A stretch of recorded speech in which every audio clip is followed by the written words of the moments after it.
This conference will now be recorded.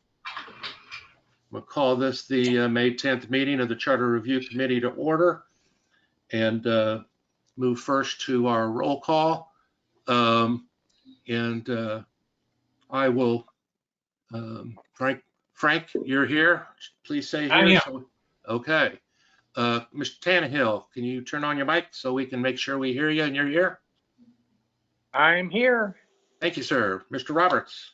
Here, sir. Thank you. Mr. Hunt. I am here. And Ms. Lucero. I'm here. Thanks.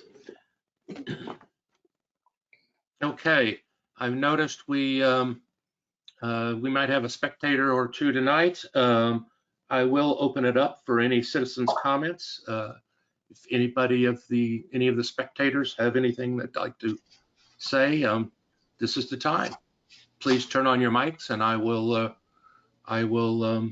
recognize you, and you'll be free to talk for a few minutes. I've turned on my mic, but I have no questions. I'm just an observer. Yes, ma'am. Thank you, Letha. Okay. I will take it from their silence that nobody else has anything else to say. And now I will open up the first discussion item, which is comments from Council Liaison. Mr. Davila, I saw your mute come off there. So if you'd like to speak, I'll give you the floor first. Thank you very much. Yeah, I wanted to say that the work displayed by you and the Charter Review Committee is admirable and commendable. However, in fairness to both you and the committee, it should be pointed out that when your work is done, the charter amendments you propose will be submitted for approval by the City Council. The agreed upon proposals must and will be submitted individually for the November election ballot. Ms. Olvera can confirm that in 2017, the last time we had a review of the charter, there were approximately 12 charter amendments submitted to council, of which 7 were approved and appeared on the ballot. So I believe a word of caution is in order here. The number of amendments of the committee that the committee puts forward to the voters must be substantive in nature, but not substantial in number. The Charter Review Committee must consider that City Council will make the final determination as to which amendments will be presented for the voters of Lago Vista to vote on. So please be judicious, but by all means, continue your good work. Thank you. Thank you. Ms. Marianne, do you have any comments tonight? Thank you, Judge Durbin. I appreciate it. Nothing else other than just to reiterate what I put in the email the other day. I know that this serving on this committee takes quite a bit of time and effort, both on the part of committee members and on the part of you as the chair.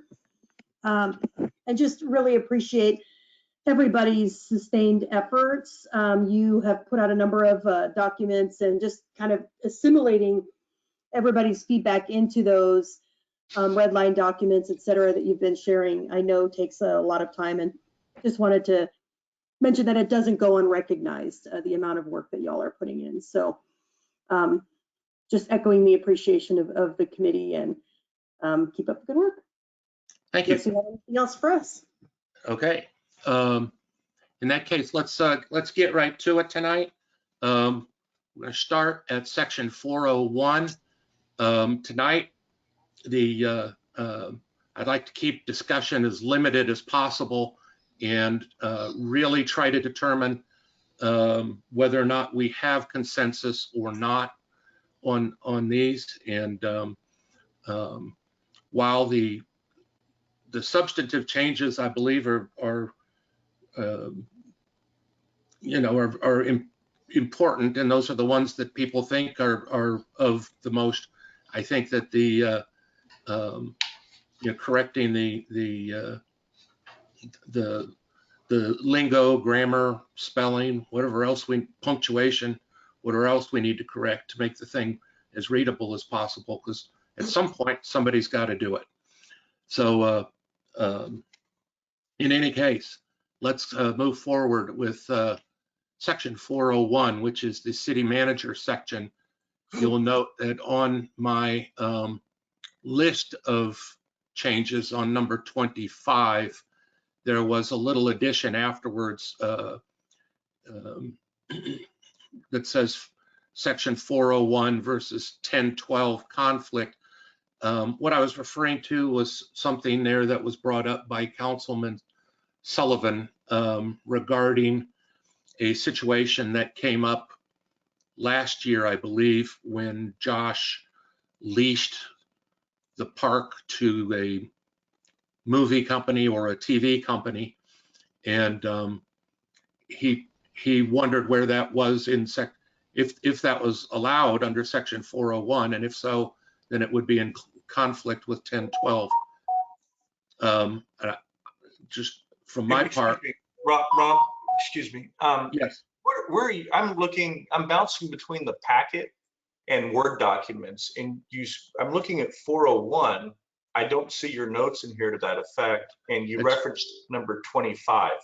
Yes, I also, in the packet was a list of all suggested areas of change. Okay. That was basically just a list of things, and that I was looking for a note to the right, a comment. Right. And there would have been, had I been able to find something in 401 that actually authorized the city manager to lease city property, but I couldn't find it. And so I don't know that they are in conflict, and I don't know any more about it. I mean, he brought it up, and if he had, you know, if it was an issue of something that Josh did, then I mean, that horse may be dead beyond beating anymore. But if anybody else sees anything under section 401 that allows the city manager to lease city property without approval of council, then there would be a conflict. But I couldn't find it. Let's put it that way. And so anyhow, now if we move directly to the section 401,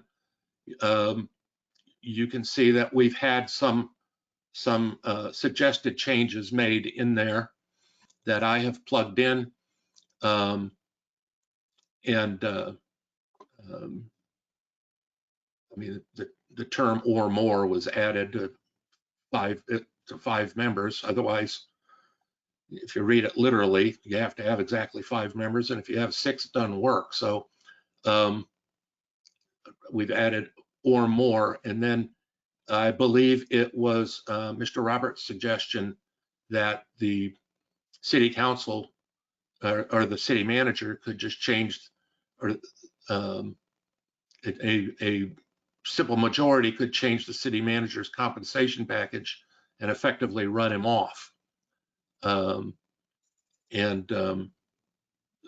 we added some language that tried to correct that and require the supermajority to change the compensation package. Mr. Robbins. Now I'm back to Paul's question. Where are we in the packet? Because I'm looking at, for instance, I have Paul's comments up in the Word document. Well, it's not Paul's comments. This is the one. It's entitled 2018 Charter Word Version. I can't read the rest of it. Yeah, I'm still having a hard time following myself. Is it just me and Frank having a hard time following? Well, I don't know where to look now. My issue is that I get comments from everybody, but I couldn't find a consolidated set of comments. And apparently, Rob, you've indicated you've actually sent something out with some language change. And I haven't found that yet. I think are you referring to the May 3rd email, Rob? In which the I believe this document went out prior to, it's been out there and has not had any changes. This is essentially what I've been calling the master version that has everybody's consolidated stuff on it.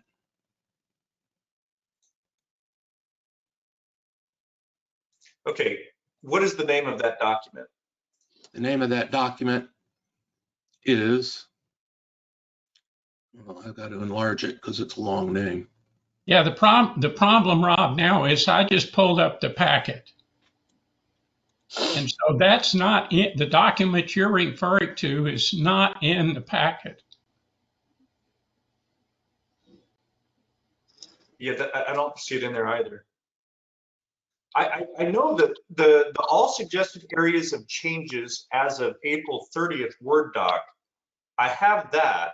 Yes, that was in the packet.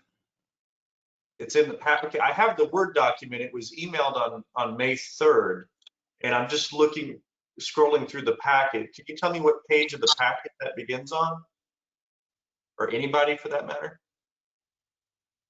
So what begins on?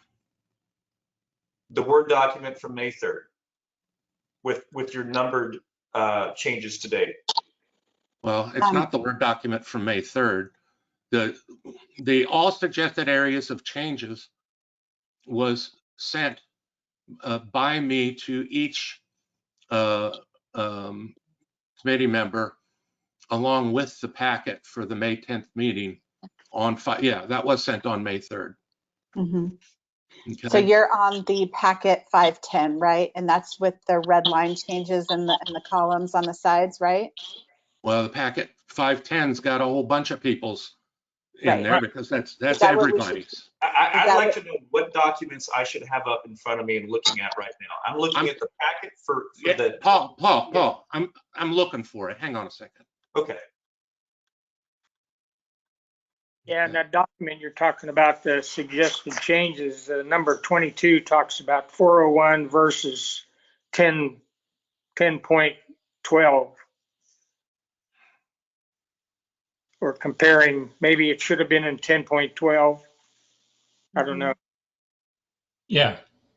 Yeah, I've got 19 crossed out, and then next to it is numbered 22. Is that what everyone else is looking at? All right, let's look at that document first. All right, everybody should have that because I sent it to everybody Right. I have that from the May 3rd email. on the May 3rd email. Okay. Yes, sir. Two documents. One is the. Yep. All right, and I Number did not. 25. I did not get around to consolidating a document, the main document. So it is the document we have been working from every week. Okay. But I will find where it is that I sent it, that it was sent to you. So you can pull it up again if you need it. But there were comments made since that date.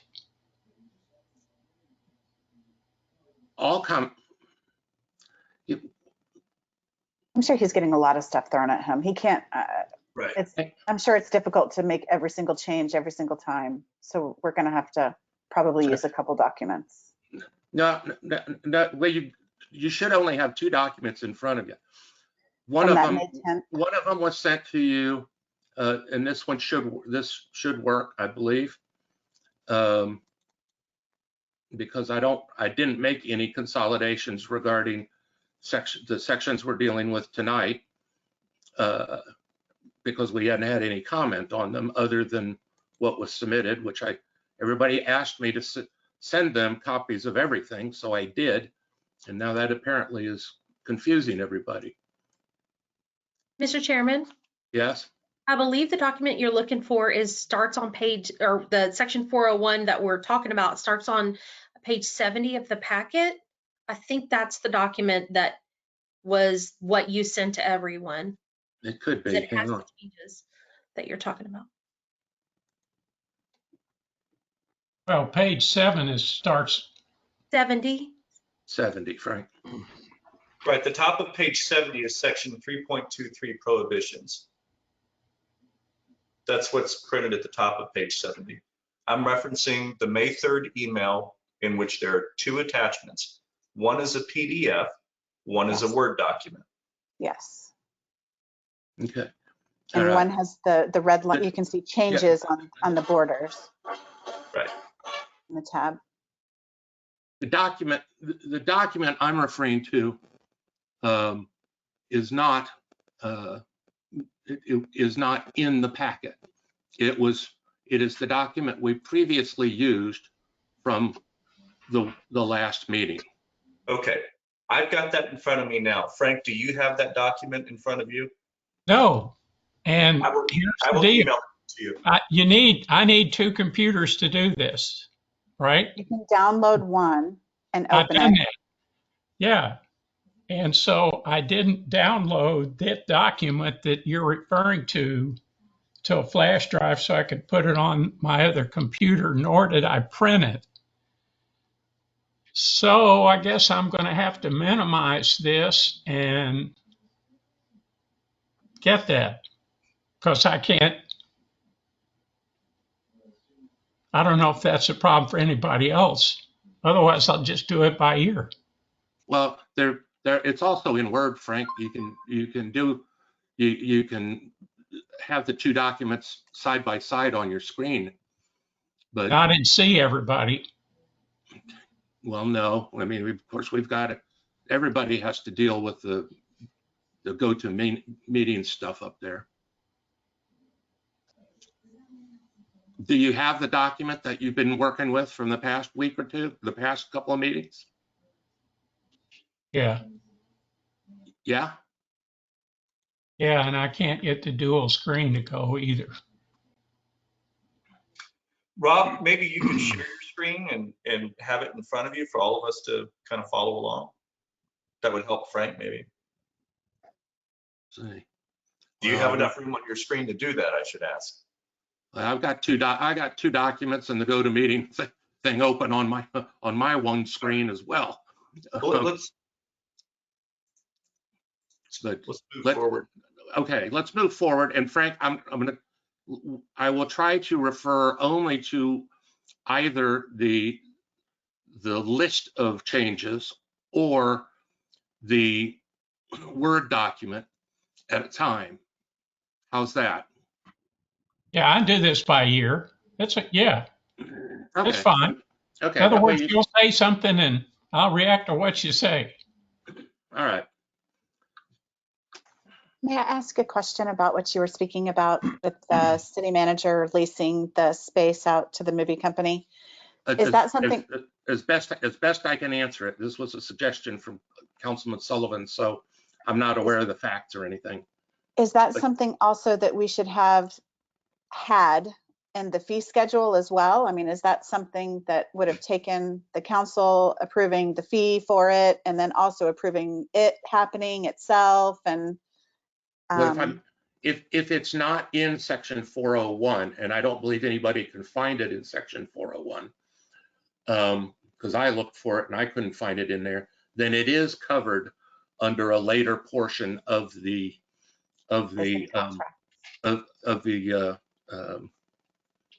charter. It is covered in it. There is no conflict other than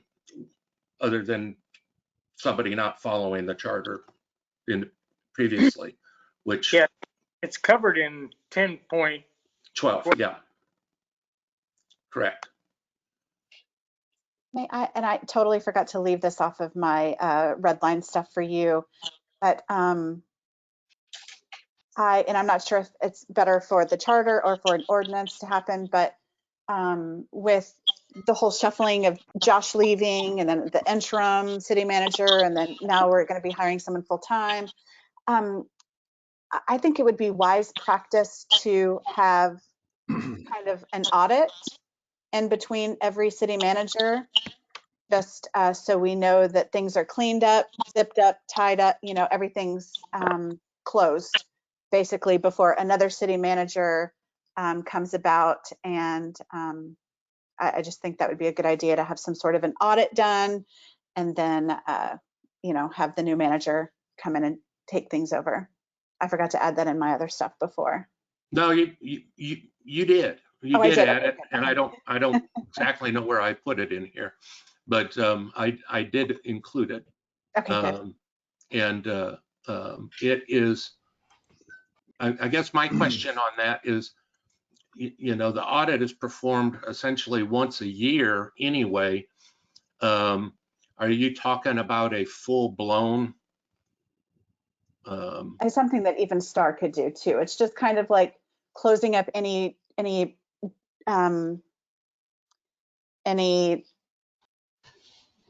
anything that he had open, any jobs that he had open, any agreements that he had open, any projects that he had open, just kind of a closing, as well as the financials, you know, just kind of making sure that everything tied together. Well, that would certainly be, I think, in my mind, best practices. Oh, of course. whether or not, I'm not sure where that would fall in here, but I think it's a little bit later. There is a section on replacing or filling the vacancy of a city manager, and I think that's probably where it should be if it goes in the charter. Does anybody else have any comments on that? I really think that's best practices, whether it's done or not. I mean, city doesn't do a lot of things that are best practices. Yeah, I was surprised that nothing was done like that when he left, especially you know, when someone leaves abruptly and you just. Frank, I saw your hand go up. Two things, three things real quick, I hope, because A, we're getting into something that I agree with the chairman, there's no conflict. It's probably a violation, but to find if there was, that's not our role. And I don't think it has to do with this charter committee's work. And I think that's what the chairman's point was. On the conflict that Mr. Yeah, Sullivan because brought up. there's an ordinance that deals with this, folks. And if you want to find out if there's a conflict, you're going to have to go back and do some research about that. Well, and if the ordinance is in conflict with this charter, that ain't on us either. That's on council. Well said. Now, I think Ms. Lucero is talking about something different, and she's talking about, because we're in the city manager section here. So I think it's a valid time to talk about it, and that is does there need to be anything in the charter about essentially closing out one old city manager when they leave and before a new one comes on? Mr. Roberts. I would defer to Council Liaison Davila's comments that we try to be judicious in the things we put before council. I say that only because I feel like if we address this, council is going to say there's an ordinance for that. Well, I understand that, but I mean, this trumps their ordinances. So, but that would essentially, they would probably take it off the ballot, is what you're saying. And so I get that. My thought on this is I think that's more, you know, it's really a human resources policy that ought to be in place, that there probably should be ordinances in terms of not just a city manager leaving, but any particular director when they leave, that a valid snapshot is in place. I think it would be great to see something, to Ms. Lucero's point, enumerated in either our ordinance, in the appropriate place within our governing documents, whether it be the ordinances or the charter. Just my gut says the charter's not the place for that. That's all I'm saying. If I am mistaken, then by all means, let's put that as an item for discussion. Yeah. But right now we're deciding, okay, so I don't know, what are you guys think? Is this something we should discuss and add to our list? I will put it, what I'll do is I'll put it down as a future discussion item, and we all can ponder over it, since this is kind of a first appearance of it. And and we'll figure it out from there, and we may take a look and see if there's something like that in the ordinances. But I will add that too as a discussion item. I mean, just because in the ordinance it says that within 6 months of employment they've got to move here. So I mean, something as loose as that is in here, as well as, you know, upon termination or upon resignation, or. Um, But by all Yeah. means, we can discuss later. wait a second, did you just say that the charter says that they got to move here within 6 months, or is that an ordinance? Within 6 months of employment, the city manager shall reside within the city unless the council approves an outside residence.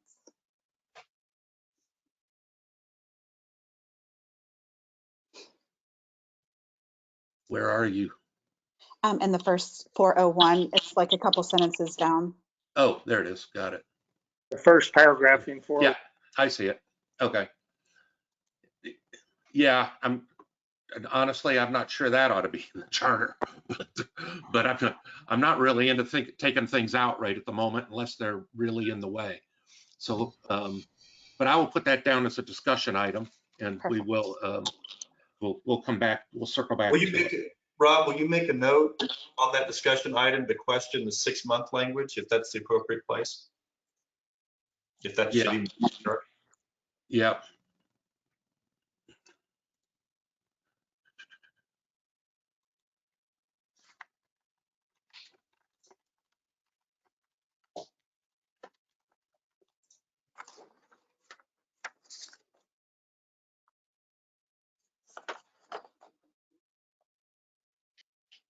Okay.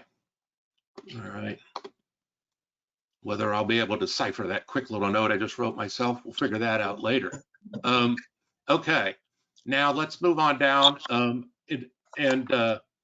Was everybody in agreement on that this change in the city manager's compensation package should be a supermajority as well? Yes. I know, Paul, that was your idea, so I figured you were in. Okay, I'm gonna suggest that there's consensus on that to a certain extent, anyway. And okay, let's move on down. I've added additional language requiring the 5 votes again, where it says the council shall reserve the right to raise or lower the compensation at its sole discretion. In terms of the A through K list, I have a change in there, and it's about over whom who the city manager can appoint and supervise and give direction to. I had put a change in there that it was executive branch departments, but then somebody else suggested, does that include the city secretary? Should the city secretary be hired by the or appointed by the city manager, or should they be appointed by the city council? And what about the police chief? I think the police chief, everybody pretty much agreed the judge shouldn't be.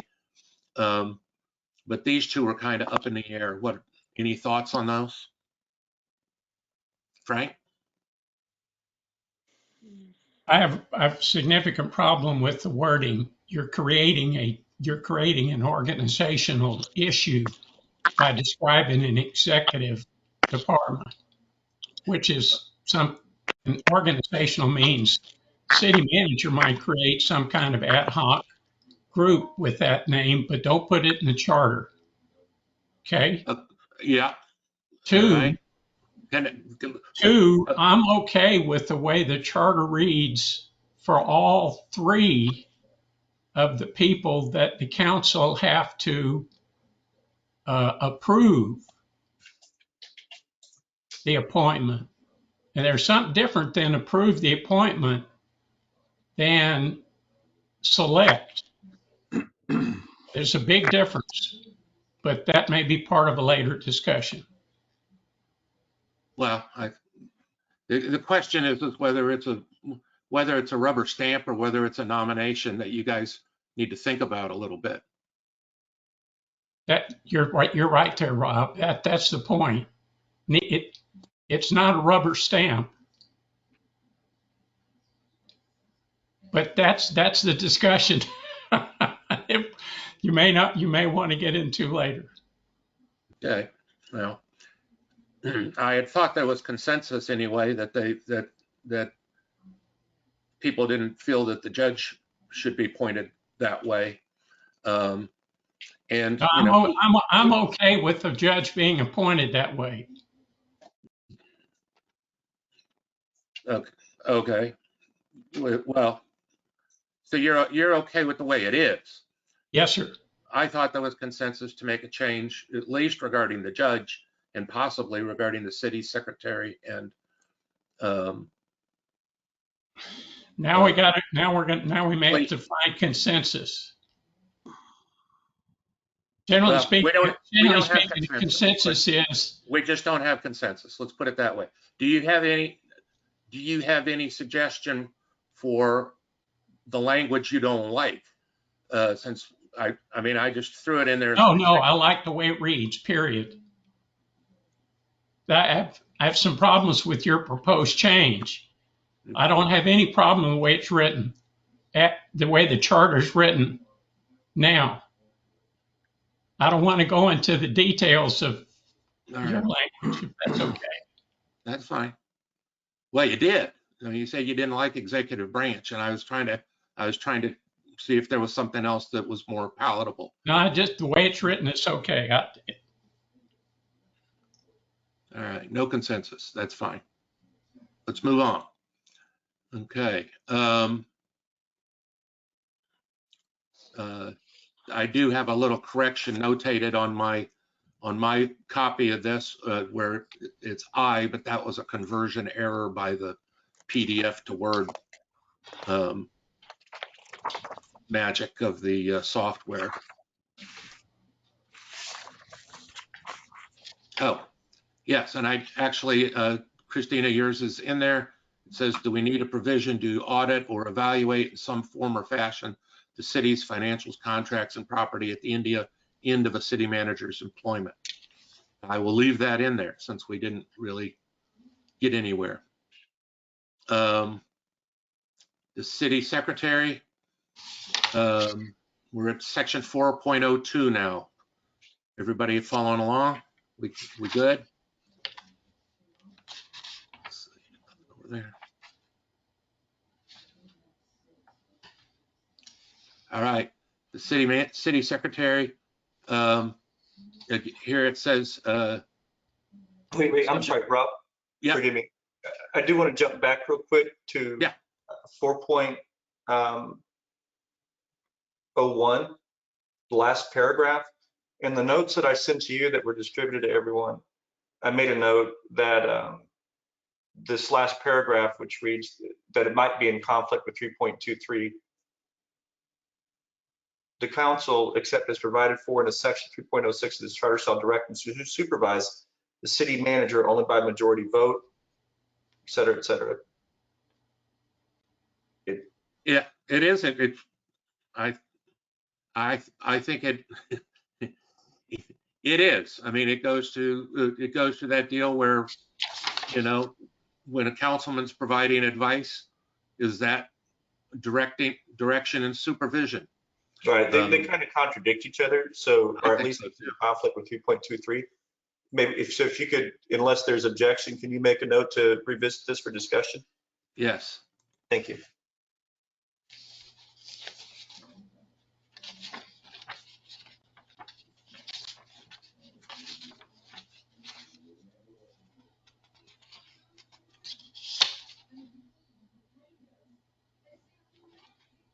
All right. Oh, what was the conflict paragraph or section? Yes, sir. On 4.01, it's the last paragraph. Right.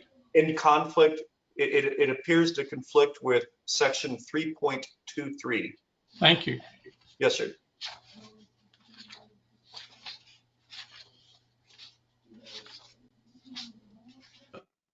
Okay, let's move on to 4.02. The city secretary.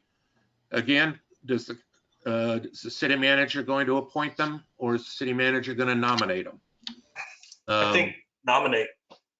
I think so too. Frank doesn't like that. Frank likes appointment, so I think we don't have any consensus there at all. Rob, It's appoint. This is semantics. He's appoint, and the council has to approve the appointment. Now, what's the difference between that and nominate? Well, Not much. I will tell you what I heard when I heard these guys talking about Josh appointing a new judge, because I listened very carefully during that. Okay. And in fact, I spoke with you about it, and you told me I needed to go make Josh happy. But in any case, during the council meetings, what I heard what from more than one council member, and I've heard it on more than one occasion, was them say, we don't have a choice in this. It says the city manager appoints them. All we do is approve it. And they weren't, at that point, they weren't willing to listen to anything. They weren't willing to dive any deeper. They apparently didn't want to see anything regarding qualifications. So, and I'm all for leaving the charter alone, but in areas where it's been particularly abused, I'm not so much in favor of that. And I think that the last city manager abused some of his appointment powers. Paul, did I see your hand up? Yeah, I was just wanted to try to stick.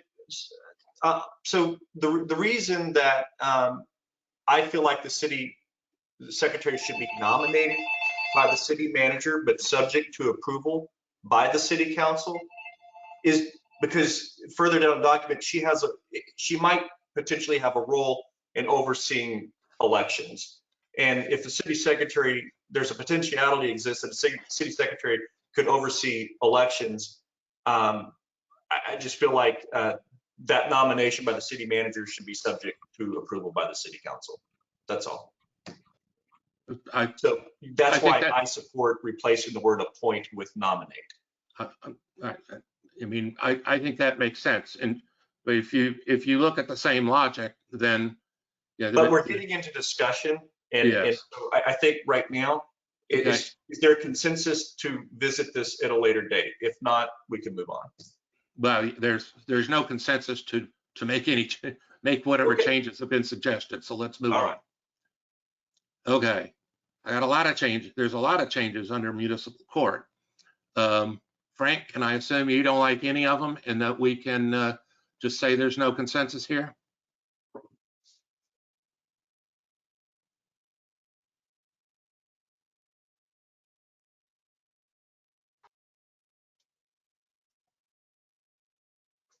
And by using the same logic that Paul just put forth, the municipal court, number one, has to interpret the laws I mean, under Paul's logic, it'd be hard for anybody to appoint him, but because they have to interpret the ordinances that are enacted by the council, and then they also have to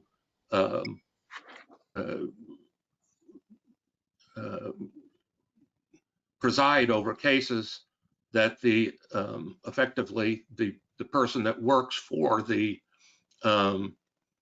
city manager is prosecuting. So, that should really, city council. Yes, Paul.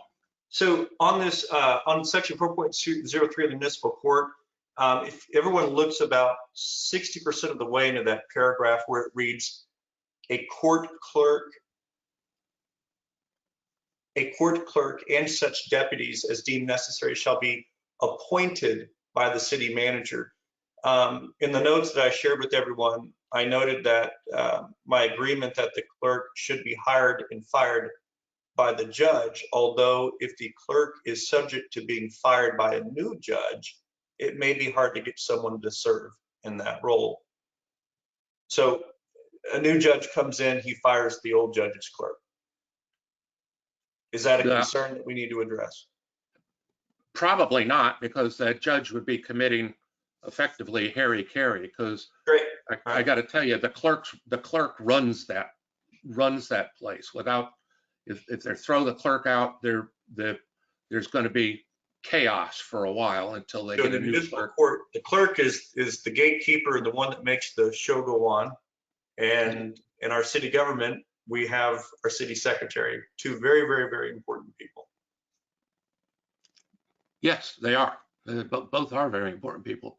But the city clerk, or the court clerk, is charged with implementing the judge's procedures and the judge's standing orders. So that was my input. No consensus on it. What about on Rob's 4.03.1 minimum qualification for municipal judge?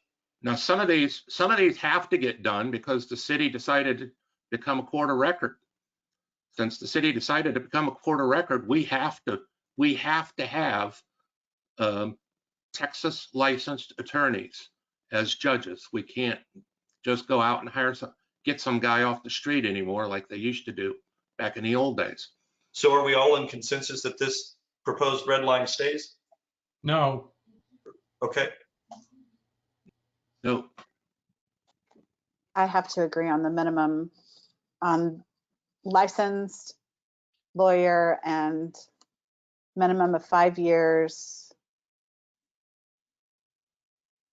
I definitely think they should have some minimums. Okay. Yeah. We're going to have a debate, Mr. Chairman? Nope.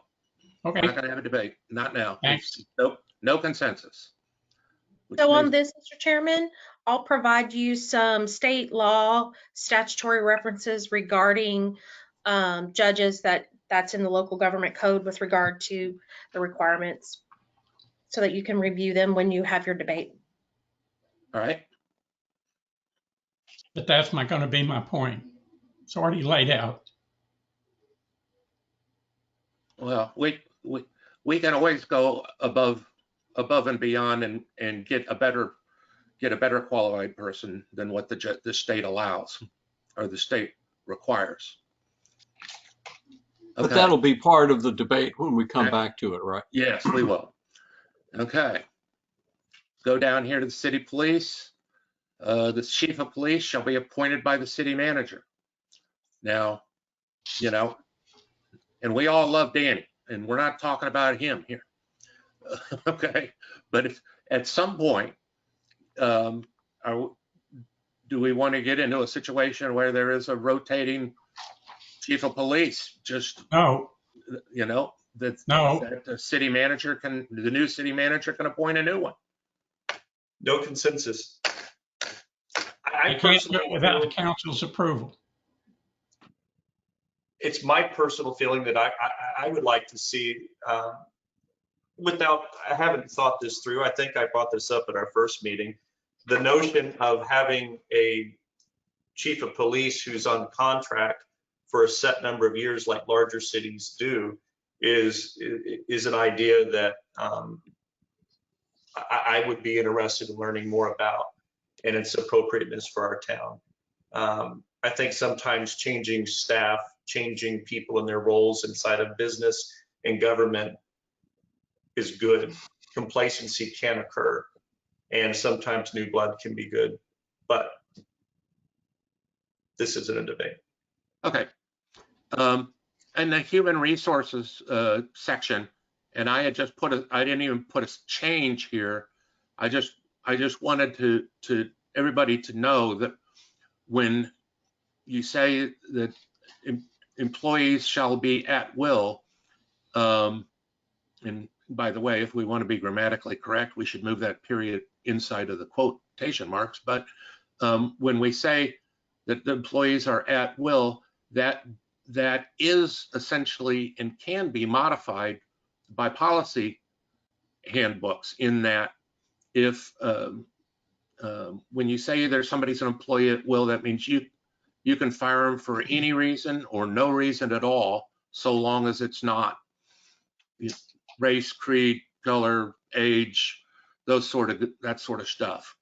There's very few limitations. But if you put if the city has a bunch of policies in a human resources policy handbook, then you know, that says you're entitled to get a warning, and then you get suspended for a week, or you get written up the next time you get in trouble, or that sort of thing. It effectively modifies the at-will stuff. I'm not suggesting a change or anything. I just want everybody to know that when they're looking at that and they see that, it's not as at will as you think it is. But you added the language, so you're saying you don't want to add it? I didn't add any language. It says shall be at will. That's what's there. All I did was make a comment. Okay, got it. Thanks. Okay? Now I did add. Yes, sir. No, you're right. Okay. Folks with contracts are not at will. Folks with contracts are not at will. Employees are entitled to rely on the procedures in the handbook, which change the things. Okay. And then that I did make a change down here, and I don't remember who suggested it or where it came from, but it's quite a long sentence. And it says no person related within the second degree of affinity or within the third degree of consanguinity to the mayor or any member of council or to the city manager shall be employed or appointed to any office, position, clerkship of the city, unless that person, the language is a little bad here, unless that person, the who should probably go away, shall have been employed by the city at least 6 months prior to the time of the election or appointment. In other words, if the wife of a council, if the wife of somebody who's not a council person works for the city, has worked for the city at least 6 months, and then their husband decides to run for office, she shouldn't have to be canned just because her husband won an election. But I think that's what they were trying to say there. And I was trying to clean up the language, and I kind of botched it up a little bit. So Frank, if you want to say that you think that the old stuff is fine on that one, then I will. No, sir. No? No. Human resources, I was talking about the people. So now we're into the 406 human resources. Mr. Chairman, I think you have a good point about the charter is an error on at will. And I think that's something we ought to look into later. That's a mistake, an error. We don't do it. Are we going to fix it? And I think we ought to talk about that. And I agree with your point later about trying to improve that language. Ah, okay. Well, that's okay. Well, that's let's see. Unless that person, I think if I just delete that who, then that cleans up that language. Unless that person shall have been employed by the city at least 6 months prior to the time of the election or appointment. I think that cleans it up. But I'll leave it in there and we can revisit it unless everybody says, yeah, that looks good to me. Okay, let's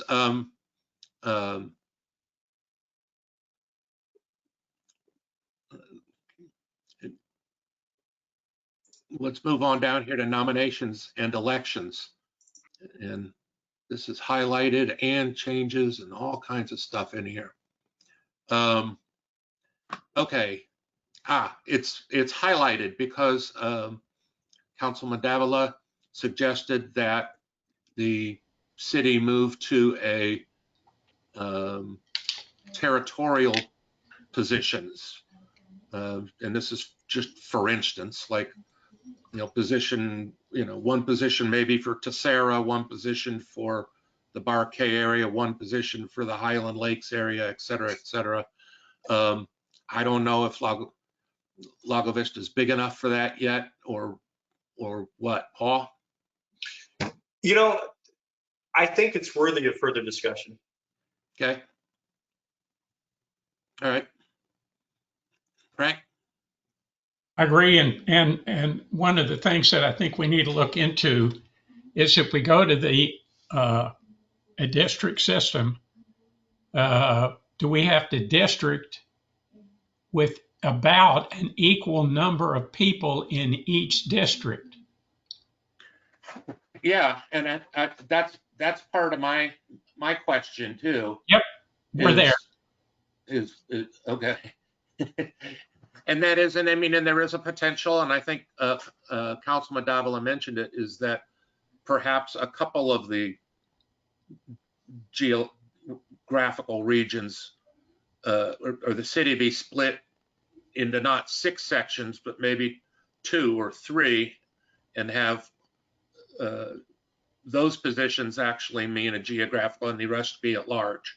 So I think that just brings there's a lot more discussion into that one. I look forward to that discussion. Well, it's a legal question. If we go to this, in other words, one of the criteria for doing it, do they have to be about equal numbers of people in each one of the districts? That's just information when we come back to this. Because if you have to, and I think you should, but the issue is going to be because we're changing so fast and we've got so much area that we don't have folks in yet. They're going to be there anyway. That's later, but that's a question I've got. To me, there's a question of maybe whether this is ripe yet or not. I'm not saying it's a bad idea, I think you've got the legality of it, but you've also got the consequential matters that would need to be discussed. You know, would councilmen are those district sizes going to change? Is going to be gerrymandering going on with those districts at some point? Sure. Are these councilmen over here to Sarah going to be vying for city resources and allocation of funds as compared to the folks over on Coyote? You know, how do you balance that? It really does open up Pandora's box, in my opinion. But it's a discussion to be had later. If the city keeps growing, then I certainly see that that's a possibility. But I just don't know that we're ripe yet. Okay, there's a couple of other changes further down in that paragraph where I was just correcting where the software threw in a couple of weird little characters in the middle of its conversion, where it says fix and secretary and officials. But I also did strike out a sentence that says the member of the councils for place 2, 4, and 6 in office upon adoption of this amendment shall serve on the council until November 2016. I just took that out because 2016 has long since come and gone. Okay.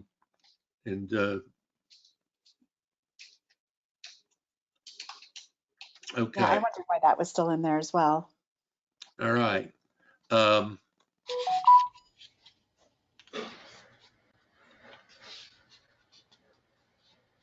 And down here under the next paragraph of city elections, that says candidates shall follow these rules. Again, I had to make a correction due to a conversion error in C on the word file. And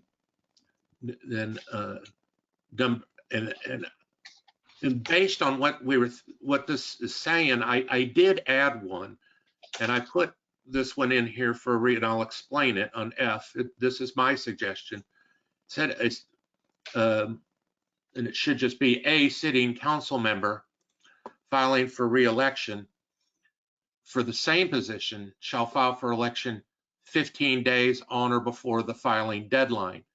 And the reason I suggested that is that if there's a sitting council member that's there and they're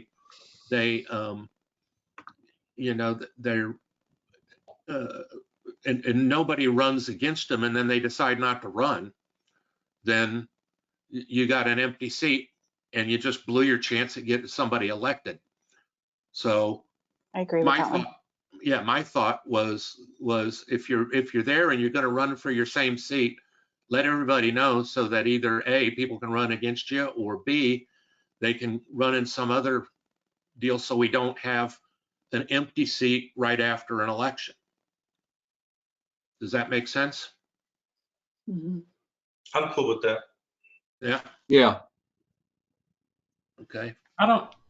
Rob, I'm not sure how this works. I agree with your point, but the way it's written, I'm not sure it works. Well, I borrowed Because the you language. got the filing deadline. Basically Right. the same wording as D. It's the same wording as we already have for the mayor, is what I Yeah. was thinking. And CD. yeah, That's my point. Rob, I'm just trying to understand. I got it. okay. And so why do you have to add an F if you've got a D? But your Well, to point consider is the role of after the filing deadline, the incumbent withdraws and there's no opposition. This doesn't fix that. No, it doesn't fix that. I But thought that was your problem. no, my Oh, problem, okay. my problem was the incumbent just doesn't file for re-election, and Or nobody's does run it at the against them. last minute. Yeah. Or does it at the last minute. Well, what's the difference between D and F then? Because One's D for is for the council office of members and mayor. one's for the mayor. Oh, Oh, it says an elected council. Oh, I see. oh, I agree. I agree. Yeah. I'm good. I'm Okay. with you. Okay. I'm good. Mr. Chairman, is there a Yes. redundancy a little bit between C and F? When you want There may be, yeah. Any incumbency in Or this just adding that must 15 file the days same to position C. that he or she presently holds. I mean, we could add the 15-day requirement to C, but I really was just trying to I really just wanted to apply the same standards for all council members that the mayor had, rather than jockey around with. No, I don't think there's any redundancy because C is strictly limited to they have to run for the same seat they hold. In other words, and then and then F is would just when they got to file their deadline. I would support an Okay. F. All right. Well, that one sounds like we might actually have a little consensus.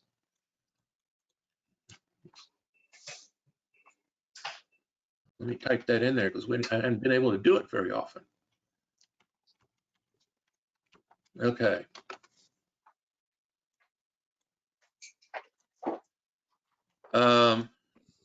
Section 504, I didn't make any changes, but there was a suggestion that we change candidates' elections from plurality to majority, which would cause runoffs to ensue. The only way we got a runoff now is if there's an exact tie in the number of votes between the top two vote getters. But if you change that to majority, if nobody gets 50%, you're going to have a runoff. What's the cost associated with the runoff election and the time? I guess I'd like to direct this question to Aaron. Would you, if that were to occur, Aaron, what is the minimum and maximum time for that runoff election to occur? And what would that cost be? My concern is that it might, we could either go a long time without filling the seat, or the cost for doing that election is onerous. It says the third Saturday. Yeah, the timeframe's already set. Okay. The cost really depends on whether or not there have to be runoff election. We do our elections by agreement with Travis County, so we can save costs. If we have to have a runoff election and no other entities have to have a runoff election, and therefore we have to bear the full cost of it, can be several $1,000s for the equipment and the time and the all of the other steps and processes. Sandra would be a better person to give you that number, because I think that we had to look at that issue here sometime back, at least, to know whether or not we were going to have to do a special election, not a runoff, but a special election on a different thing. And she might have that idea, but I don't have the dollar numbers for you. I'm sorry. So thank you very much for that. So Just saying, as a person who lost an election on a plurality deal, I don't mind leaving it the way it is. I mean, I really don't. I don't like runoffs. I personally like the idea of a runoff. That way, somebody who wins an election with 38% of the vote, you know, but that's me, and it sounds like I'm the minority in that. And if that's the case, then we can move on. No, I'm on that side with you also, Paul. I don't like the idea of an election where a majority of the voters voted against the candidate who lost. Right. That's how I mean, voted for the candidate who lost. And you know, I did some looking around in the area, and I checked 4 other localities in our vicinity: Georgetown, Marble Falls, Round Rock, and Leander. And the only one of those 4 that operates under a plurality, I believe, is Marble Falls. Let me check. Yeah. Okay. Is Marble Falls. So, you know, I think it's at least worthy of discussion, further discussion. Go. Let's leave it on there and move down to number 6. I have 6.02 is the next one. Let me check my other deal here.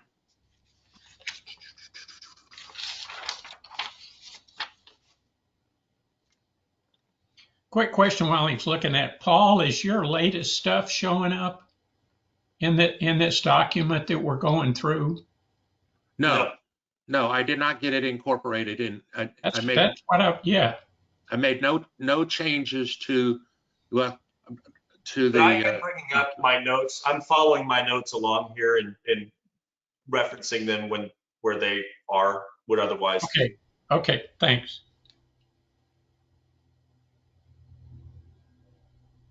Okay, and I'm apologize, but I'm victim of my own 2 documents here, and I've got to take a step back a little bit. And I wanted to ask, there was also in section 5.01, there's several people have asked me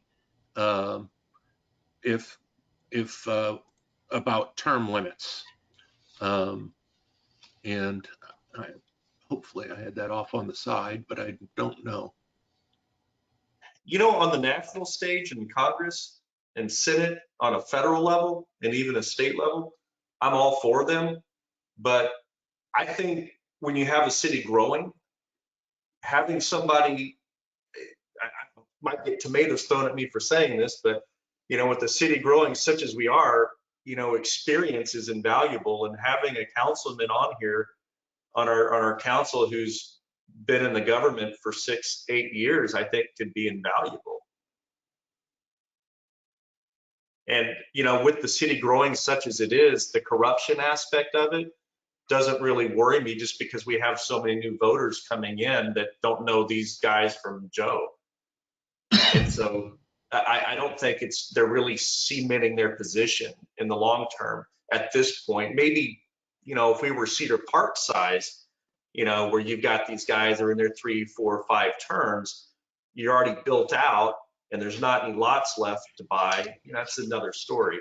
But I think here, having people, I think Mr. Robbins is a good example. Look at everything he brings to the table and what he knows. And I think having people, I think it's helpful personally at this point in our city's growth. Does everybody feel that way, or should we leave that on as a topic of this? Okay.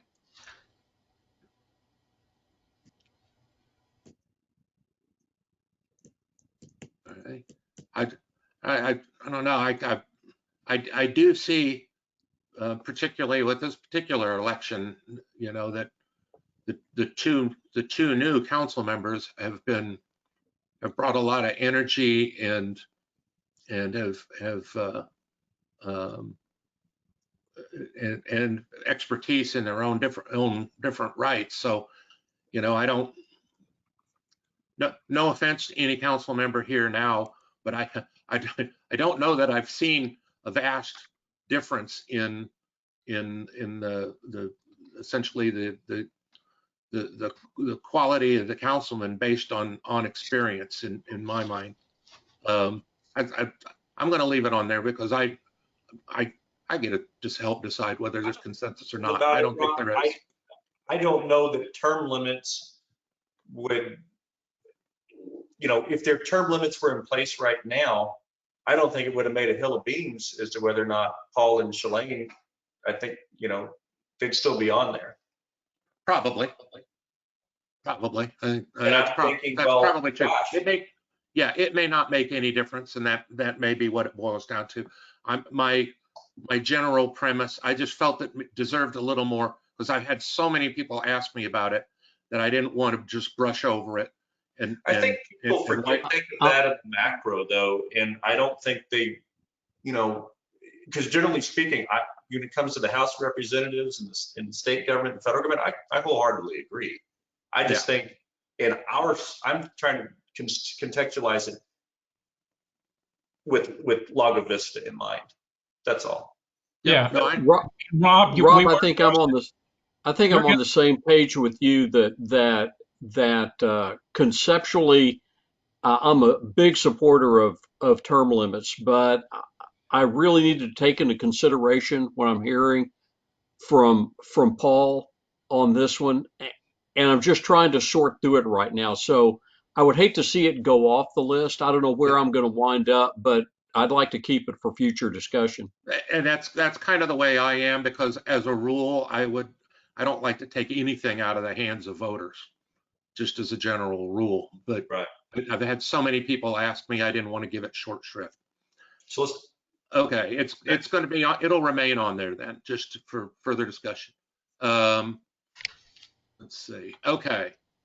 All right, back to the document. Number 6.02, just the power of a referendum on, let's see. And Paul, this may have been your suggestion from the original batch of your suggestions. And it said, my note says, referendums probably should not be limited by this sentence. And it's the sentence that begins right after. Which one are we on? 6.02. That was on my older notes, not my latest revision. Right. Well, I didn't throw it away just because you didn't put it down twice. If you have my notes in front of you there on 6.02, would you mind reading them back to everyone? Well, the note I made from your notes says that referendums should not be limited by this sentence. And it's the sentence that says an ordinance enacted for the immediate preservation of public peace, health, or safety is not subject to referendum. So, you know, power corrupts, absolutely, right? There's no better. What concerns me is what we saw from my point of view is mayors and during COVID, is you see edicts and such coming from mayors and judges where they have emergency powers, and in my opinion, in a lot of it was taken advantage of. Keeping restaurants closed too long in some circumstances. I just don't want to see too much power vested in an emergency declaration. So without being properly checked by the council. That's all I care about. Okay, well this keep in mind this is for a referendum, and an ordinance enacted under a referendum. It came from the council, so it's an ordinance, and the council enacted it. not the mayor. So anyhow, Well, no, actually, the people enact it because it's a referendum.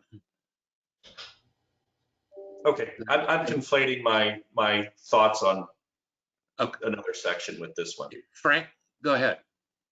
There's a difference between the legislative action, which this section deals with. So it has to do with an ordinance which the council passes, which is legislation. Paul, I understand your points, but your problem is with executive action.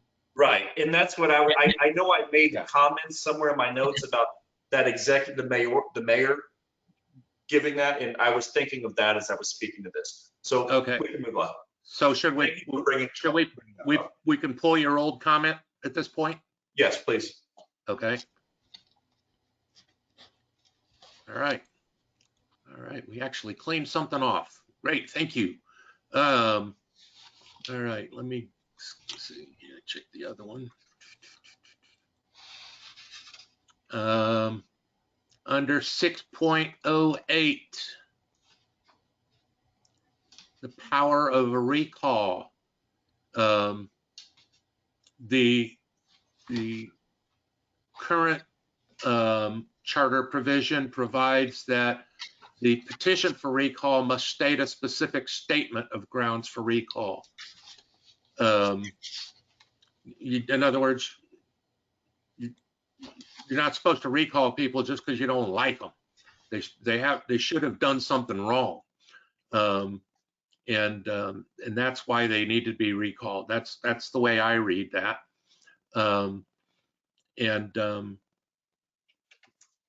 you know, because it's effectively reversing a election. Paul, I think this one might have been yours too, from your first set of comments. Yeah, I don't remember my notes, so we can skip it, remove it. And let's see if I can. This is generally more than voted for. I see what it is. It's the 20%. Okay. In this petition, well, actually, the part I just read was I think from yours, but I think Gage, this might have been yours, wasn't it? It says that the 20% that you need for a petition signed by qualified voters to start a recall is usually more. That's 20% of the electorate, of the registered voters, which is usually more than the person I see what you're needed to saying. get voted in. Yeah. Yeah. And so basically, is that 20% too high a burden to start a recall petition, or for a recall petition to make it to get any momentum? I believe that was yours, wasn't it, Gage? I can't remember, but it's certainly something I think we ought to look at. In fact, I'm making a note to myself to check around and see where the rest of our fellow communities fall on that one. Okay. I have. Oh. I'd like to ask Aaron. Aaron, off the top of your head, are you familiar with what most municipalities do? Where they set the bar? Is it at 20%, 10%? I haven't polled and looked to see what other cities do. You know, I think it's, you know, likely all over the board. It Okay, depends on what's in their charter. cool. I just wondered if there was a it's not- baseline there to reference. Yeah, it's Aaron? not driven by state law. There's no reference in state law, so No it's reference not. at all in state law? Okay, that was Okay. going to be my question. Well, I mean, to the point at hand, I think it's worthy of further discussion. Okay. And I'll state that, simply put, when you've got 600 people, you know, voting in an election, and we've got a town of 6,000, maybe 20% is too high. I agree. Yeah. I agree as well. And I don't know that we need to say a particular percent of the registered voters. I mean, perhaps it could be, you know, A percent of the turnout, the prior election's turnout. Yeah. Let's think about that one, and it'll leave Would it that on. get into a presidential year versus a non-presidential year? Yes. Mm-hmm. Yep. Okay. And I will also go back and try to figure out who made that comment about do we still believe that recalls must state a specific grounds for recall, or can they be recalled for any reason? I kind of like the specific grounds. I think specificity is important. I'm there. Yeah. They should have a reason for sure. Okay. Yeah. All right. Great. And let's see. Shall be. I don't know. I think a comma was added after collected, and it stuck the word in again. But and I don't know that the comma needs to be there. I think that's an Oxford Dictionary comma, or an Oxford comma, rather than a good old-fashioned American comma. So I don't know that Paragraph does need some commas, though. Yep. Okay. Let me check over here again.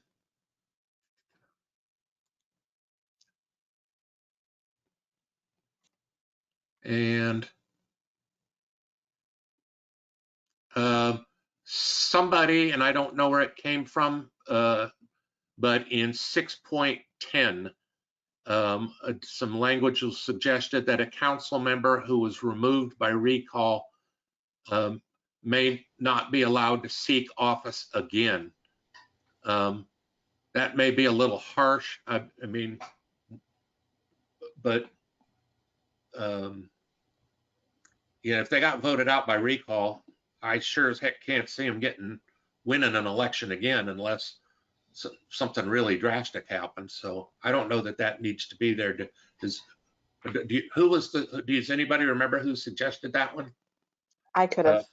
I did have a note that said not able to run again, ? So I might have submitted that one. Yeah.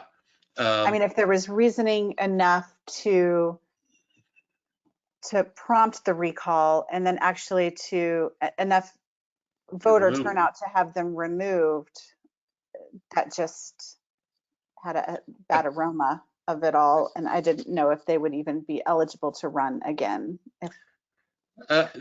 They would be, but they'd have to wait till the next election, and people would have to decide, hey, did we recall that guy for the right reason? I just am not that big on taking power away from the electorate, if we don't have to. Okay, and Mr. Chairman? Yes.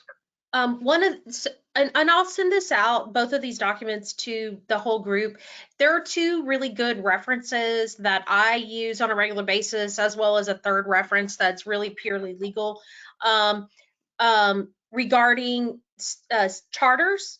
One is a Texas-specific book written by Terry Blodgett. It hadn't been updated since 2010, but that's the most recent version. And the other one is a model charter that's put out by the National Civic League. And they're actually in the process of updating theirs. And I paid for the National Civic League version. It was $15. I'll share it with you. But specific to your current line of discussion, the National Civic League version of the document with regard to petitions for recall gives a suggestion of 10 to 20%. So there is some kind of consensus or thought process. 20% looked like it was the upper limit that they would include in a model charter. 10%. So your discussion on that topic is very relevant, and it might be 20% might be. It's certainly at the higher end of what they're recommending. I'll say it that way. And Ms. Silvera, did they also talk about how that percentage was found? Was it registered voters, or was it voter turnout, or how did they, what wording? So it says recall petitions must be signed by registered voters of the city, equal in number to at least, and then in brackets it says 10 to 20% of the total number of registered voters to vote at the last regular election. So our language is pretty consistent. It's just our numbers on the high end of that spectrum. Okay. All right. I like a 10%. Aaron, I'm sorry. Did you say that it was that the recommended language said 10 to 20% of the total registered voters who voted in the previous election? Mm-hmm. Okay, Yes. well, our current language just says they were registered at the time of the election. Right. Right. So yeah, this one looks at how many voters were there at the last election. For example, in the last process that we went through where a recall petition was started, or at least the process was started, we looked at what language was applicable. And so the city secretary had to get that information because you don't know at the time, the recall petition could be filed at any time, right? And so you have to look at the timing. So you have to look at the last election, because if you're going through the election already, it's too late. So you look at the last election for those numbers. So And we think about that. we have the other issue where half of our elections are in presidential years and half of them are in the off years too. So there's a huge difference in the turnout on those deals. Let's just, I'm going to put down the note. Thank you, Aaron. That's good info, and I'm going to put that down. And but we can come back and discuss it later as to what the last election is going to be, because it might be the last election. If it's an off-year person, then could be. I think they should have to look at the off-year numbers. Just makes sense to me. But Yeah, because these are grossly high from what it says in our charter currently is equal in number to at least 20% of the registered voters who resided in the city at the last election. Right. So not even who voted. Yeah. I think and we've got right. a lot of out-of-towners. I think we all agree that's too high. We just don't know where we want to go with it. So let's leave that one out there to discuss. But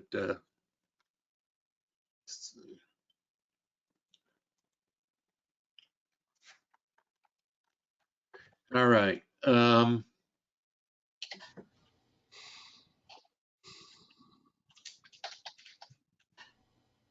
Let's see. In my 6.12 document that we're working from, I had to make I had to do some cleaning up of the conversion from PDF to Word. I don't think I changed any of the wording. I tried not to change any of the wording. It looked like it stuck an extra carriage return in there. It's showing my age. Carriage returns are on typewriters back in the day. And it messed it up a little bit. So I just tried to correct that, but I didn't want to make any changes that were not shown. Okay.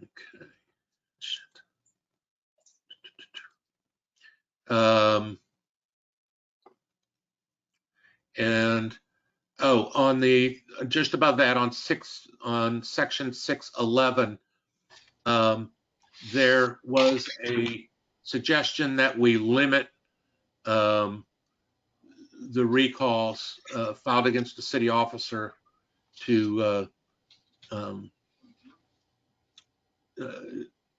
from being filed within 3 months of an election, which is kind of what it says. So I'm not sure whose suggestion it was or what I'm missing, but it seems to be that that's already in there.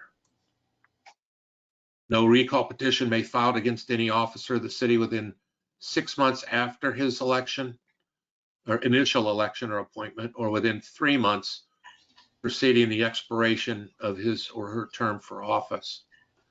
No more than once during any 2-year term. Now, one thing that this doesn't stop is somebody could start a recall if it's if it's a incumbent that gets a second term, somebody could start a recall the day after they were elected, it appears to me. Am I reading that wrong?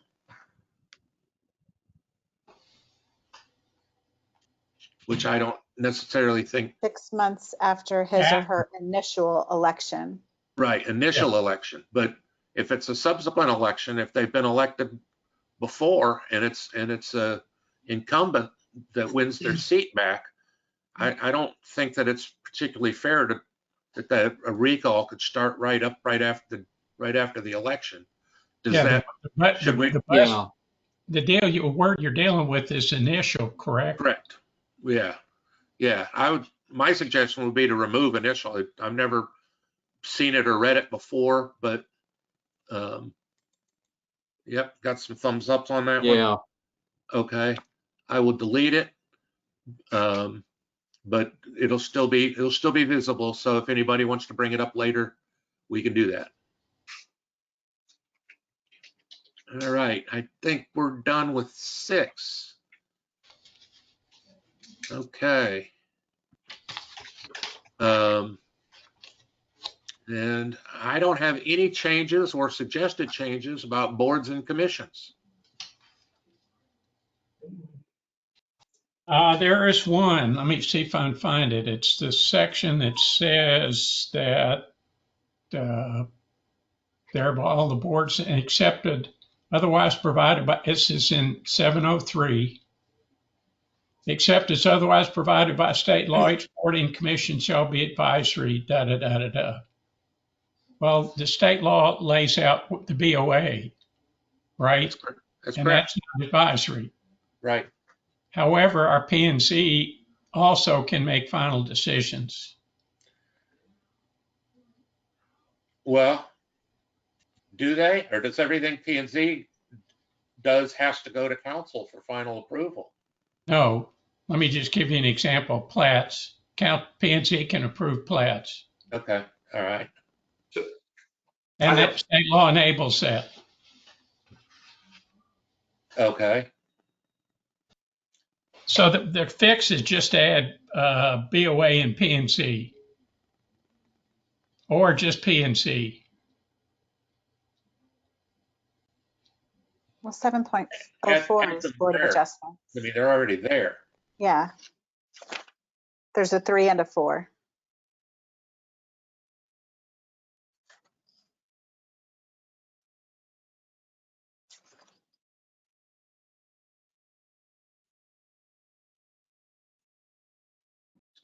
Required authorized by state law, this charter is the enabling.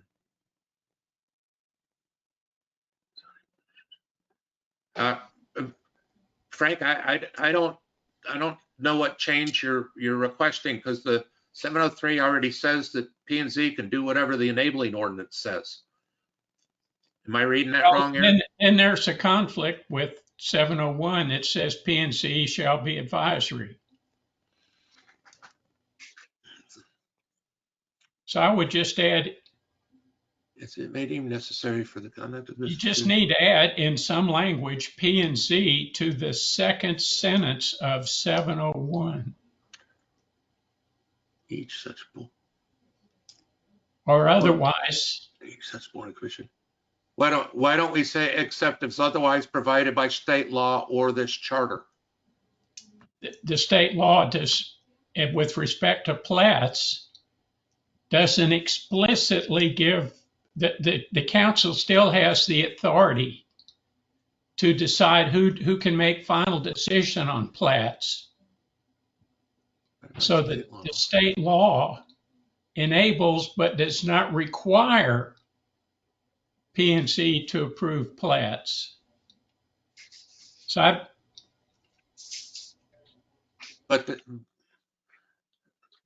But they're enabled that each such board and commission shall be advisory.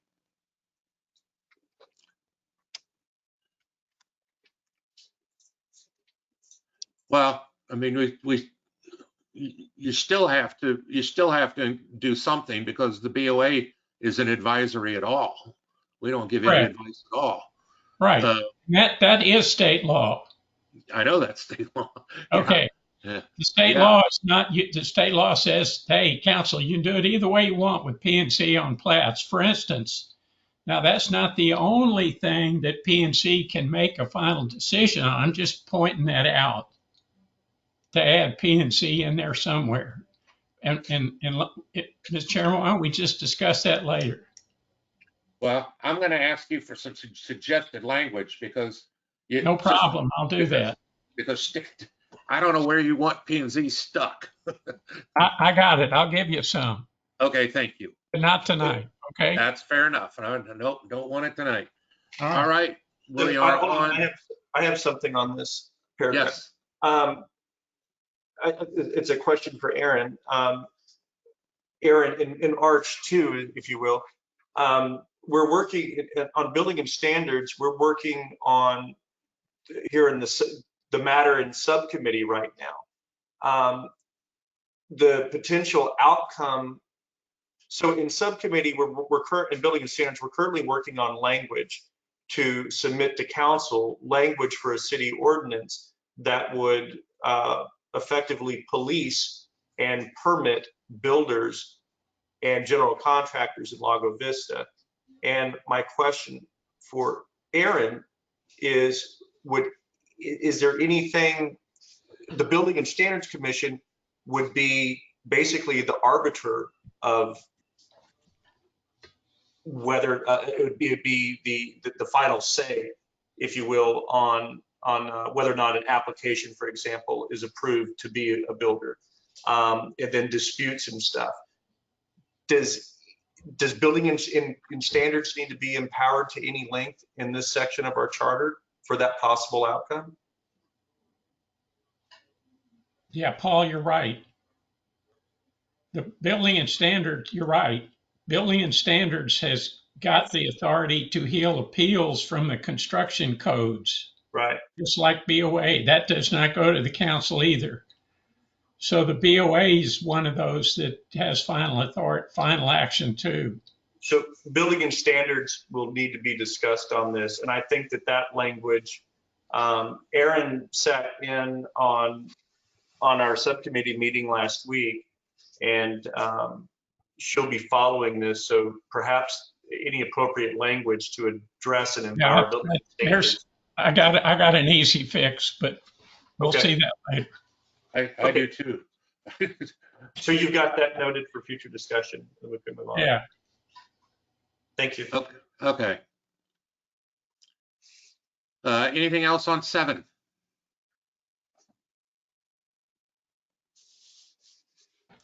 Okay. Then I think the next we can move on to 8, financial procedures. And if we get through this, we're going to be done tonight here, guys. That'd be amazing. Okay, number 8. Let's see, where is the suggestions? And we don't, let's see, 804 is the first suggestion that I see. And all it states is a list of, under B, a carefully itemized list of proposed expenses, department agency for the budget as compared to actual expenses of the last ended fiscal year and the present year to date. The suggestion is that should be the last 2 fiscal years rather than just 1. Don't need to do that. Okay, was it your suggestion?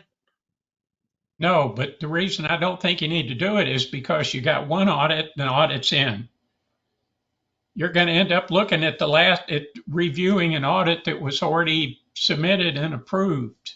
You don't need to do that. You just need to do them once a year. You don't need to go back and look at an audit that you just did or that was previously approved.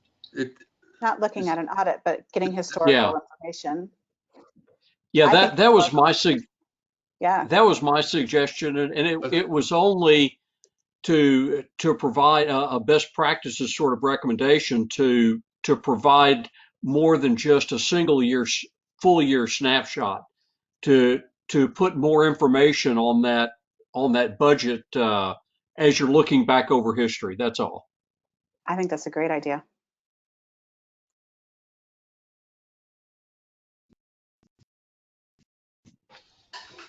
I agree.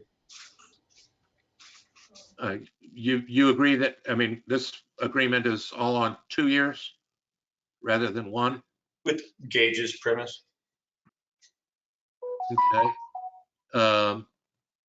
Let's see. So Gage, your actual suggested language change would be the actual expenses of the last ended 2 fiscal years? Let's say actual expenses of the last ended agency as compared to actual expenses for the last fiscal year and the preceding. Oh, wait a minute. Yeah, last ended 2 fiscal years. Correct. That's correct. Okay, I will put that in. I'm sorry I didn't have that in there earlier, but I wasn't sure. I wasn't exactly sure what we were really talking about, but I get it now. Okay. And I will put that's, or make a comment that that was one of Gage's suggestions so that we can find it. There we go. All right. Moving on to the next one. 805 and 806 is protection of reserve funds. Gage, I think this was yours as well too. That was mine. That was mine too. I'm dragging the meeting out now. No, you're not. Oh, no. You're the only guy paying attention to the money. Okay. Yeah, if I'm reading the language correctly, this just says if we wind up with what appears to be surplus funds in the budget, that council can spend those surplus funds however they would like to, up to the full amount of the surplus. Is that correct? I think that's the way I read it. And all I'm asking the question is, do we want to, by charter, protect a certain percentage of a budget surplus? Yes. No. I think it's a good idea, but I can also see situations like this year, for instance, that's a good point. That where every penny is required to throw at a natural disaster, but the fact that they weren't protected before means exactly they aren't there. Exactly. Right. They were spending our, yeah. It's the whole rainy day fund concept is what it amounts to. It is, but I think we'd have to get some rainy day language in there so that they can pull it out and spend it if they need to after a major disaster or fair enough. And I'm not sure how we would word that, but I understand you. Frank, go ahead.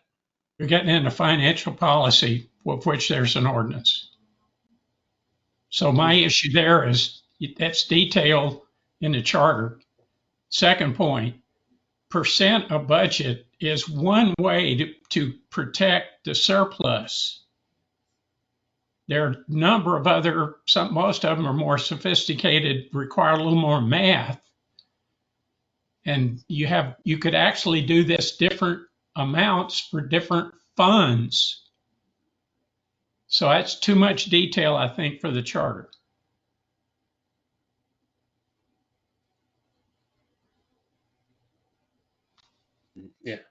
Yeah, I hear so you. Leave it open for discussion or not? Yeah. Yes. Yeah, I think it needs to stay open for discussion. That's a good discussion topic anyway. I'm just going to call it protect the reserve funds, since we don't have any language at this point. You don't have any language in the charter. Right. Correct.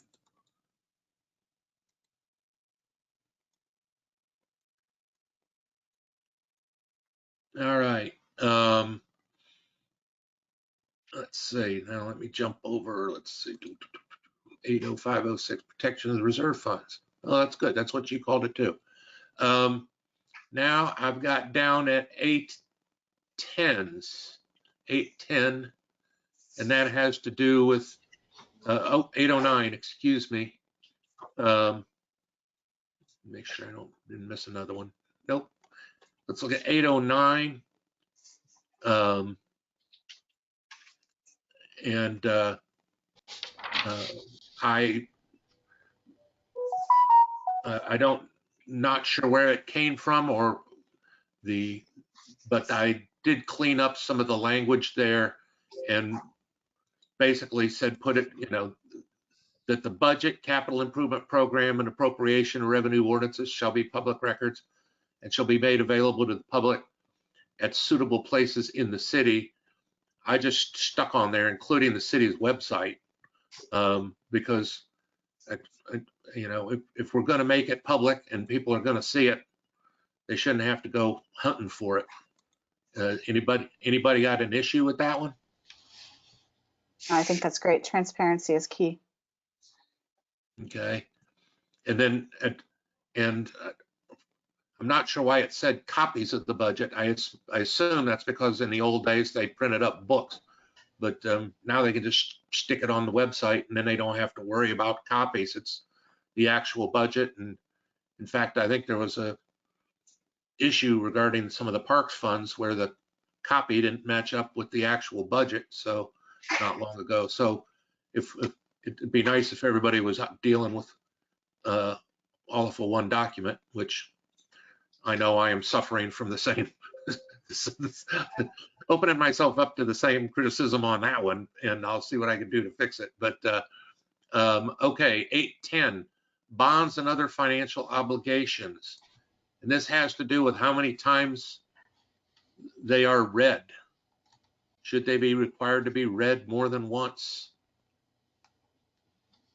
Or have more than one reading? And Yes. Yes? I'm going to say yes.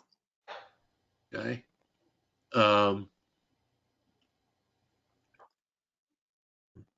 And shall not be subject to, and they're not subject to referendum.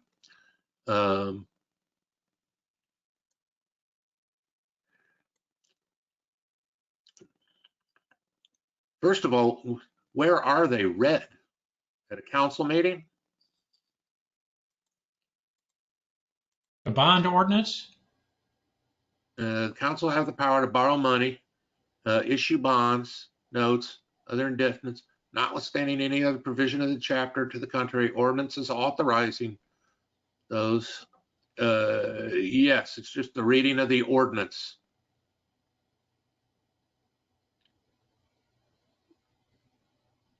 And since it is bonds and indebtedness, should we require more than one reading? Mm-hmm.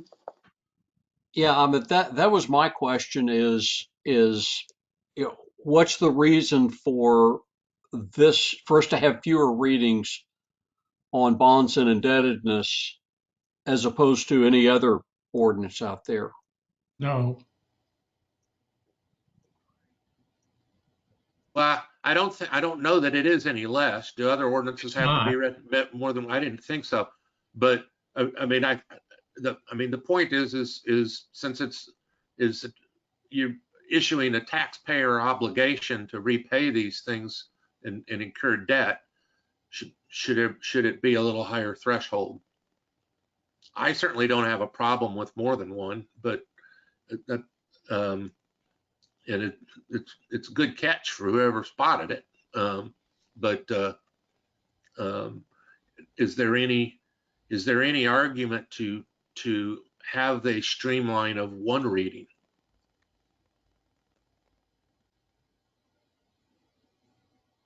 And I if would use the not, verbiage shall require more than one reading. Yeah, I would agree That's what I to wrote. incur debt. Yeah. Okay, I'll put it in there. On bond packages soon, I hope. What's that? I was just making a side comment that I expect it will be working on bond packages in the near future. Oh, I would think so. Okay. And then let's see, what is that there? For those of you that are looking on your computers, that F is red just because it puts some other funny little character in there rather than an F. So I changed it to an F. 811. Issuance of tax obligations, petition and election, regardless of any other sources for payment of bonds, certificates, obligation warrants, notes, other evidences of indebtedness.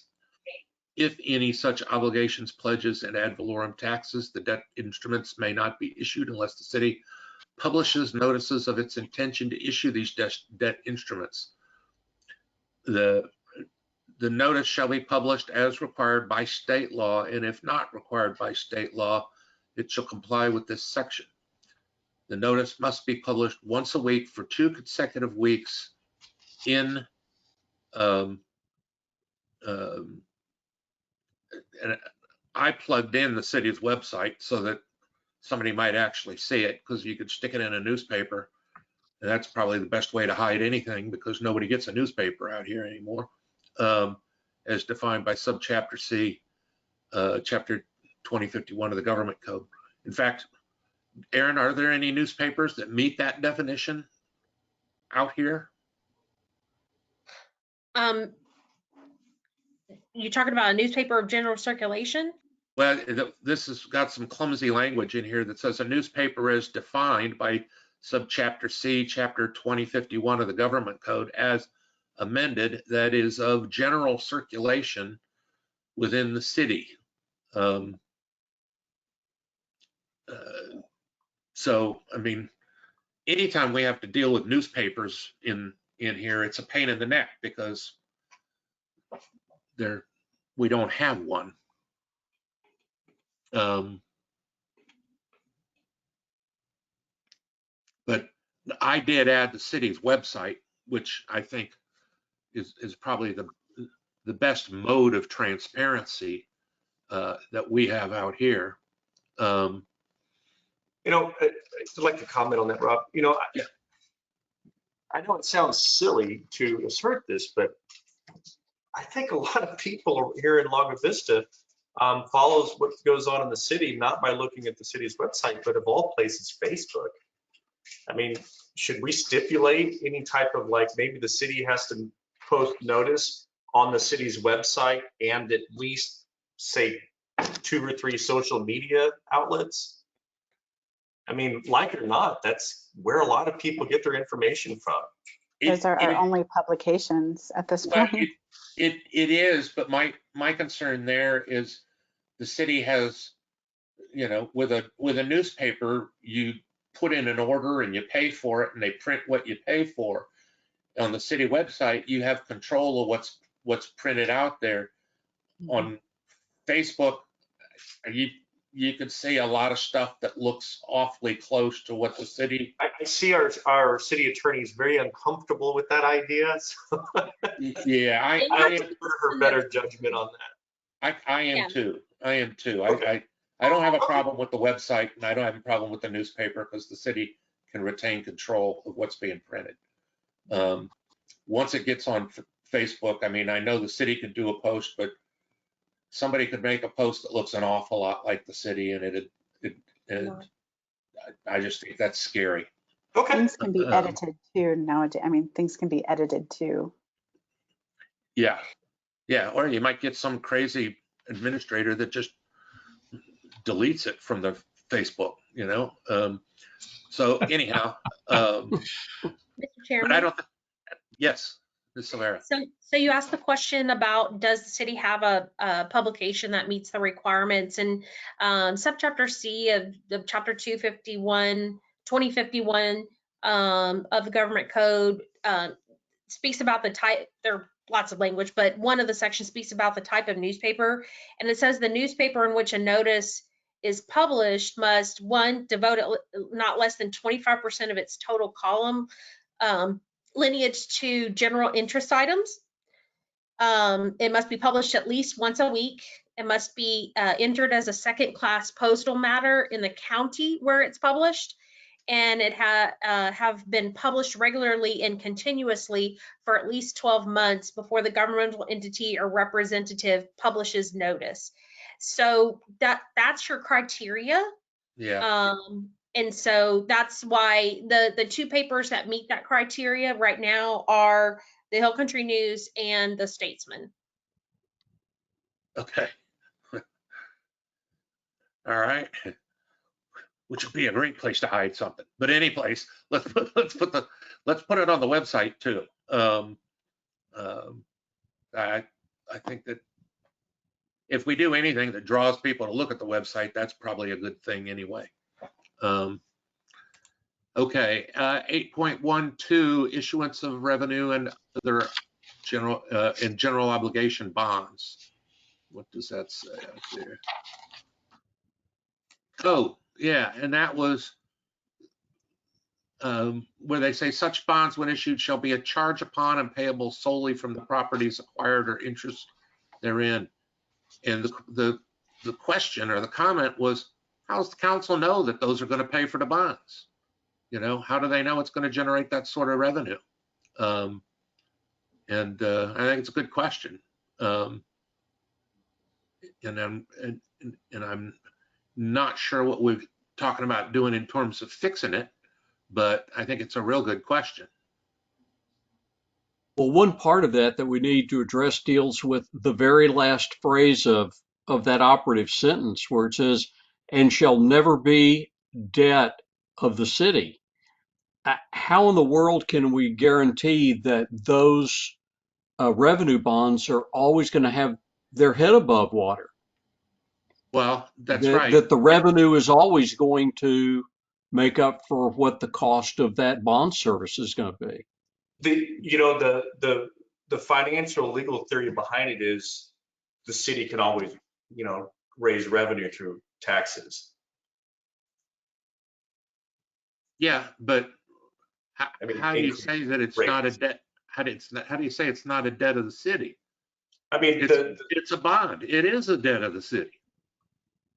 Right. I was just speaking to the antagonist to Gage's point about how can we be sure that the city will always raise money. The city could, if it wanted to, for example, double water rates to raise revenue to pay.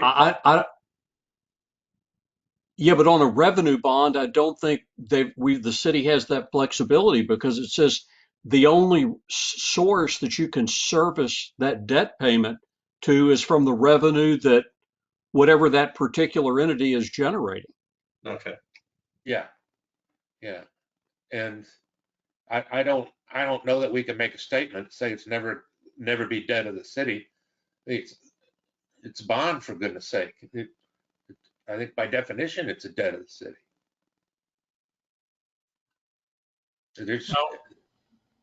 No. It's legalese, folks. And Aaron's, these are terms of art. The debt's going to. Well, the points you're making are well taken. All I'm saying is that these are terms of art. Well, I mean, it needs to be the language can be improved. So, as you're indicating, that's all I'm saying. Yeah, and legalese to a point's fine, but it shouldn't be enough legalese to stump a lawyer. And I'm sitting here and I'm looking at it and I'm thinking, no, to me, a general obligation bond is a debt of the city. Yeah, but this is revenue bonds.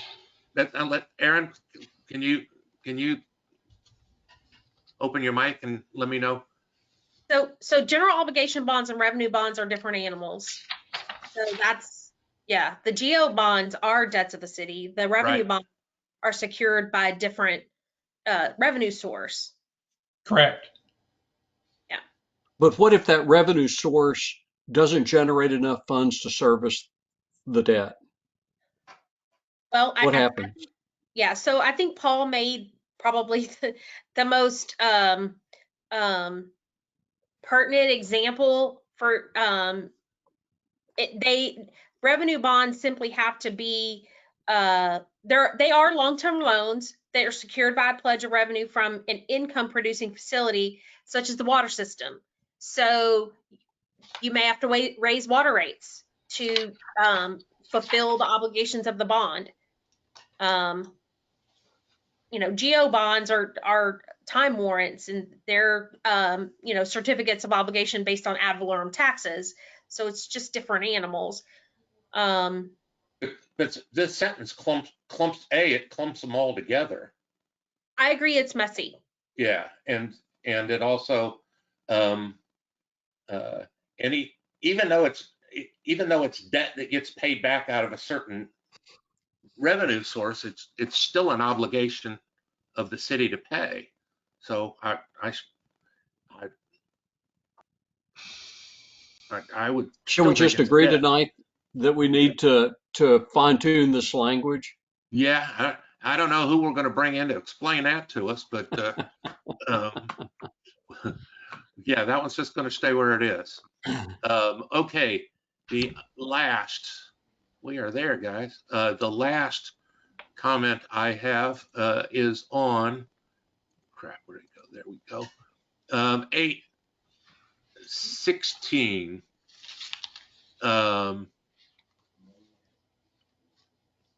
And there was two suggestions made, and one of them made it in here, and that is this, where city ordinances and state law essentially are qualifiers there. All sales of city property, purchases made, and contracts executed by the city shall be made in accordance with the applicable city ordinances and state law. So if there are city ordinances that govern it, basically all this is saying is they need to be followed. And that's concerning competitive bids. If state law does not govern and regulate purchasing by competitive bidding, this council shall provide such regulations by ordinance. I don't see any problem with that last sentence, particularly when we add city ordinances up above, because you may actually need those ordinances. So basically, I think all we're talking about is adding city ordinances here. Am I mistaken by whomever suggested this one?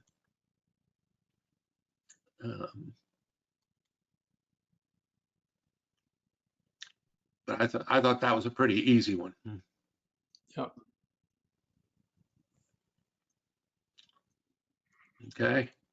There's one we don't need to discuss in the future. Is that good? All right. That's going to conclude all the discussion items tonight. Now,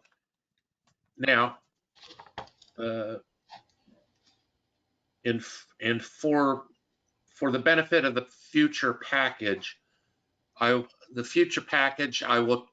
at this time, I really wanted to get out everybody's suggestions that came in from everybody.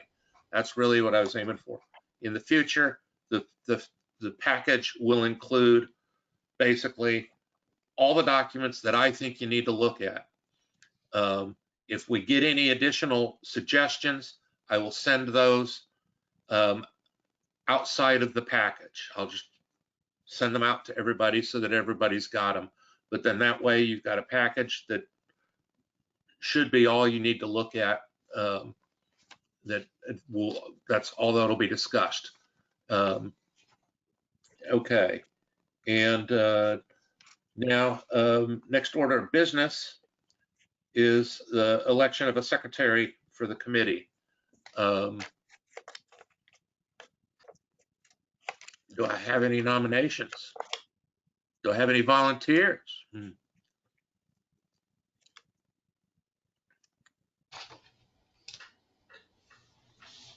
I'd like to nominate Frank Robbins. Let's try to get some volunteers first, so that's at least somebody that's willing to do it. I'd like to nominate Paul Roberts. I think Frank's Frank's going to second you here. Frank, can I help you? Yes. I hope so. This is a discussion item, and it says election, but so I'm going to be a little out of order. And I don't know if I want to wear two hats, Paul. Mr. Chairman, we have a really good document that shows precisely what we did. And it's real easy to get to. And I don't know if you need somebody's going, in other words, the video is filed. And if somebody wants to know what happened, to include us, you can find it.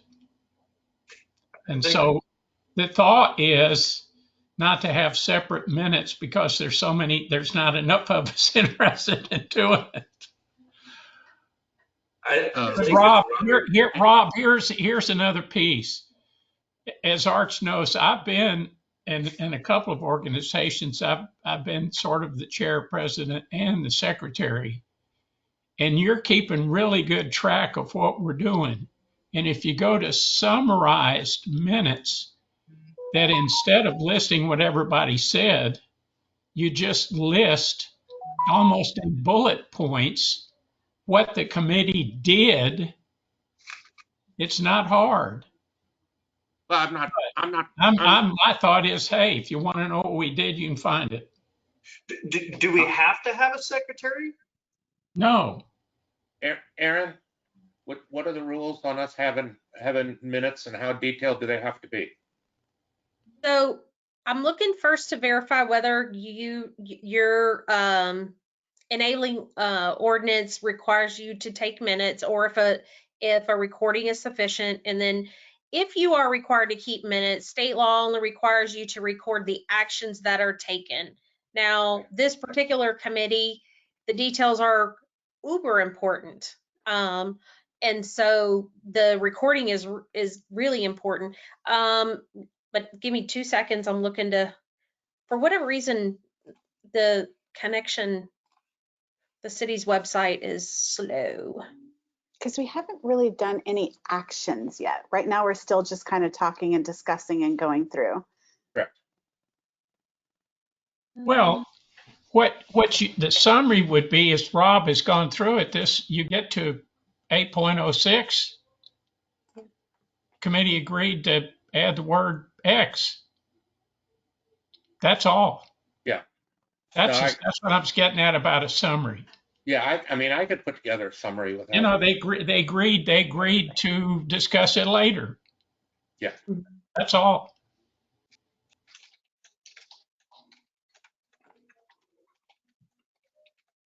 Councilman Davila, is that your hand up? Sir, I just asked a general question. When you were discussing Article 5 nominations and elections, you pointed to Section 5.01 city elections. Are you going to come back and speak to that? We are, yes. That's still on the, I mean, at some point, what I'd like to do is get a list of ones that really need to be discussed and advocated from, and then we will take those probably on a paragraph by paragraph basis to see if we, if we can, and we may have to vote on them paragraph by paragraph. Well, the only reason why I asked Mr. Durbin is because when you do bring it back, I would like to, as a citizen, talk about city elections. You can't do that, Arch. Doggone your hungry hide. You can't be just a citizen. Yes, I can. Yes, you can't do that. Did you bring that up while we were talking about it? I'm going to poison your mind. That's what I'm going to do. No, the original suggestion was made by Councilman Davila, and let's see if, I mean, I think what he needs to do is let's see if he has a sufficient advocate for his position appear, because it's, I mean, as a liaison, it is a tough position. I know you're a citizen, and I know, and I want to give you an opportunity to have your position advocated, and I did include it. Okay. And so That's what I want to get sufficient, and it sounds like more people were picking up we're starting to dig your chili on that issue anyway. Well, I don't think that it was exactly couched the way that I proposed this discussion, but we'll talk about that in worst case. I will read verbatim the email you sent. How's that? And if you want to make that email any more detailed, I'll feel free. That's okay? Perfect. Thank you. Okay. Mr. Robbins. I think I think most of us have discussed before, we're interested in input from various parties, which we're getting in writing. And if a council member or another council member or a person from the public shows up and wants to speak to us, I think they should. In other words, we let citizens jump in or speak to us at the first, and they probably could, although it creates problems for the meeting if citizens jump in. But for me specifically, if our two liaisons want to make a case as a member of this committee, I would like to hear from them. And I don't think that's given some phrases in the charter that a couple of us have been through, I don't think that's a problem. And so, Arch, if you want to make your pitch, I'm okay with that. Oh, I'm too. Plus, we give a section at the beginning of each meeting called comments from Council Liaison. You're free to stick it right in there if you want to. You're saying I'll try to give you and you'll know the date when we're coming back to really discuss it, so you can, so it'll be timely for you. Okay, hang on a second. I want to jump in. Ooh, I don't know what that was. Mr. Roberts, go ahead. Yeah, I'm just looking up the. Okay, so our city ordinance 18-1748 advisory committee operating policies I'm not reading it at the moment, but I have it here. And the role of, it's not that I have an issue with the city liaison speaking with public comments, but I want to make sure that we're following the ordinances at the same time. And that city ordinance, off the top of my head, stipulates that the role of the liaison is to bring things from council to the committee and the commissions. Yes. It doesn't say that while there, they can also act in a personal capacity to lobby a committee or commission for a personal point of view. So I think my question is to Aaron, is it appropriate and in the spirit of our city ordinances for the liaison to speak in public comments? I don't want it to become an issue that somebody could raise later if we allow that to occur. Okay, keep in mind, we are also charged with going out and finding how the city operates and discussing these things with folks as well. So we have it's a little different than most advisory committees, and I don't know. I mean, I guess we're advising, we're proposing a charter, but I know what you mean. I know what you mean, and I want to. Shalane or Arch could speak with us privately, individually, one-on-one. There's nothing prohibiting that. I just don't know about, as the official liaisons to the committee, can they also speak in public comments? We have something.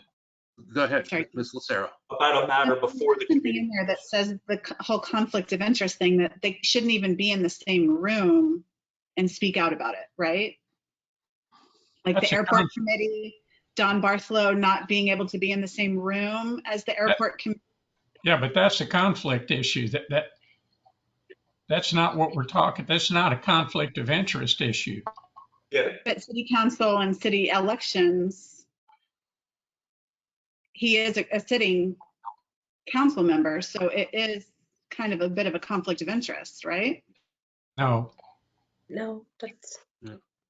Okay, The Ms. issue Marion? with Barflow is that he participated to negotiate the contract for one side, and then he voted on the other side. That was part of the issue.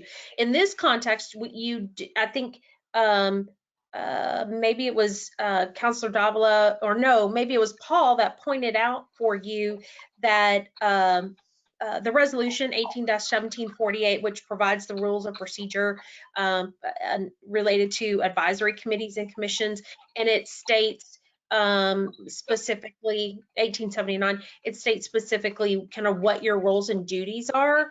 And that provides Council Liaison doesn't lead the committee or participate other than to provide factual information to help support the committee's discussions and deliberations, to answer the committee members' questions, to provide input on future agenda item discussions, to listen attentively so as to be able to be the primary two-way communication channel between the committee and council. And so I think Aaron, if you go down and you look at chapter or section F, items B, it says a council liaison plays a limited role in the operation of a committee meeting. The following points provide a guideline for the council liaison in this context. A, the council liaison has no voting rights in the committee meetings. B, the council liaison shall not influence the committee's recommendations with his or her opinions.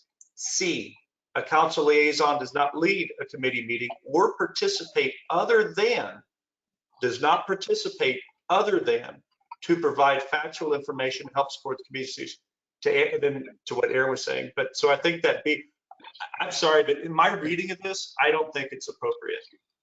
Yeah, now, if Aaron says that, it is okay, then great. I agree with you, Paul. Yeah. It would be influencing. Okay. All right. Let me hear from Council Marion. She's had her hand up for a long time here. Well, actually, I was just going to reinforce the part of the those rules that was just read there at the end. I don't believe that we as council liaisons are supposed to provide input that could be seen as influencing the decisions made by the committee. So I also do not believe that it would be appropriate for us to kind of lobby for our proposed revisions to the charter. That's just my opinion. Okay. All right. And by the way, everybody has a copy of your email at this point, Arch. So, but go ahead, your hand's up. Can't hear you.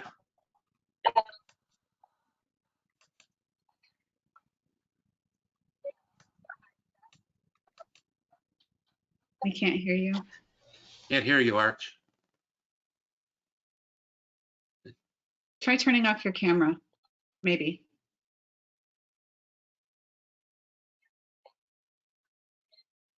Aaron, I've got a legal question.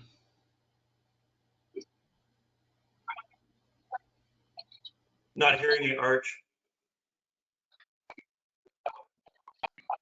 Okay. Well, subject to whatever Arch says, since that ordinance has been brought to my attention, then I tend to agree that he's essentially prohibited from lobbying for his position. But we, as a council, we do, or as a committee, we do have a duty to essentially seek out suggestions. We've done that, and it's been provided. And if he, I would suggest that he find somebody that he might agree with him and can act as an advocate on that same subject. But as a councilman yourself, I think it's probably a bad idea based on that ordinance being brought to my attention. Yes, Ms. Silvera. Mr. Chairman, that resolution also provides guidance with regard to the committee secretary's duties in that you have to take notes or a recording to prepare minutes. So minutes are required based on that resolution. Okay, but that, it doesn't go into any sort of description as to how detailed they need to be, and as long as they comply with state law, we're okay, correct? That's correct, sir. Okay, all right. Since the election of a secretary of the committee is in it as a discussion item, we can vote on it anyway. But we can all think about it, and maybe another volunteer will surface between now and our next meeting. Until then, I will take care of it. Yes. Rob, can you, I mean, for all practical intents and purposes, I feel like you have your head wrapped around things better than any of us, and could more efficiently than anyone create minutes. And you could probably do it in 30 minutes, whereas it would take any one of us probably a couple hours. Is it possible for you to hold 2 seats on the? I mean, let me do it as an emergency deal this week and see how big of a pain in the neck it is, and I will get back to you on that one. You know, maybe a workaround might be to have somebody as a secretary in name only while you're effectively doing the minutes. You're correct. Or I mean, I would work. I would be happy to work with any secretary that's steps up. Let's put it that way. But I'll do it. I'll do it for next time, and then we'll put that in the proper place on the agenda next time, so that if we have somebody available, we can get it done. Now let's move on now and move to the consent agenda, and see if we can approve the minutes for the April 19th meeting.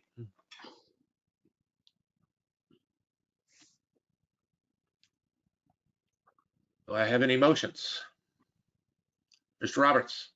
I'd like to make a motion to approve the minutes as written. Any second? I'll second. Okay, Mr. Hunt seconds. Let's see, since I'm doing this, I better write it down.